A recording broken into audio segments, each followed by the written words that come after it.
Welcome back to CBS News election headquarters here in New York City. You know, when John McCain tapped Governor Sarah Palin of Alaska, many people were very surprised at his choice. She was relatively unknown, but an extremely popular governor with an 80% approval rating in the state of Alaska. Anthony Mason has some exit polling information on the Palin effect and how it affected the way voters made their choice today. Anthony? Yeah, Katie, it looks like in a couple of key categories, it did cost John McCain some votes. We want to look first at moderate Republicans. And 46% of moderate Republicans we talked to on our exit poll said the choice of Sarah Palin was an important factor in their vote today. So how did they vote? Well, 21% actually went for Barack Obama. That may not seem like a big number, but it's actually double the national percentage of Republicans who voted for Obama. So clearly here, John McCain lost some votes because of the Sarah Palin choice. But it's more pronounced when you go to independents. 42% of independents told us that the Palin was an important factor in their vote. Where did they go? They went very strongly for Barack Obama, 58 to 42%. So there's clear evidence here, Katie, that the governor of Alaska ended up costing John McCain some votes today. All right. Dan Bartlett, I know you have some views on Sarah Palin and the Palin effect.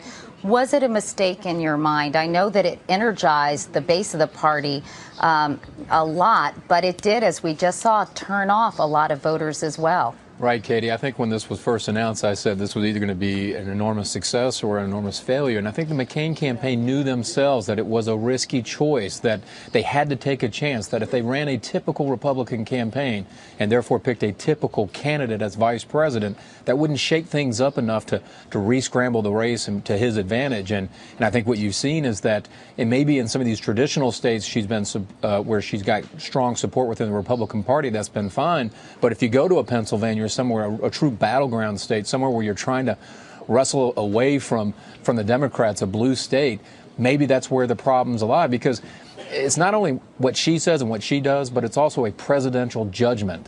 The American people are looking at the president, the potential presidential candidate, making this big presidential decision, and some may have come to the conclusion that was more based on politics and not on governance. So it might have been sort of one step forward for womankind, but it was sort of a couple of steps backwards, because it brought John McCain's age and health front and center once again, Dan, didn't it? Well, some would make that argument, and I think to Palin's credit, though, or at least and put this in context, to ask anybody who's not been on the national stage and preparing for this job in a way in which you're out there conversing on all the issues is asking awful a lot. To go from 0 to 60 in one news cycle almost is an enormous challenge for anybody, much less somebody who, like I said, who is not in the slipstream of national media coverage and dealing with the twos and fros of a presidential campaign. So it was a risky choice, and we'll have to see how this data plays out in some of these key states to see if it was too risky of a choice. And in many ways, he sort of lost the experience card, too, because Governor Palin had been governor of Alaska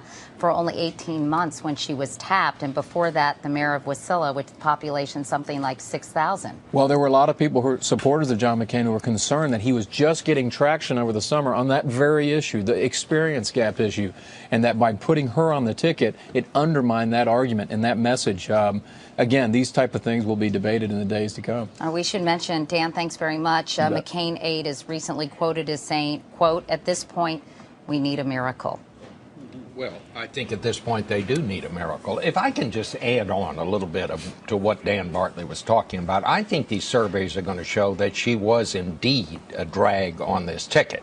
I still think it was the economy that's going to make the difference in this campaign. But Katie, you know, when she was picked, it seemed like a popular choice. She made a very good speech at the convention. It was a real big chance. But those interviews that you did with her, I mean, she made a terrible impression in those interviews. And I think that's when the bloom came off this rose right there. I mean, and I would say that even if you were not sitting here. Well, thank you very much. Meanwhile, you know, the vice presidential choice doesn't usually matter. Do you think in this case it did? Yes. Yeah. She was Norma Ray for about 2 weeks, and then she was somebody else.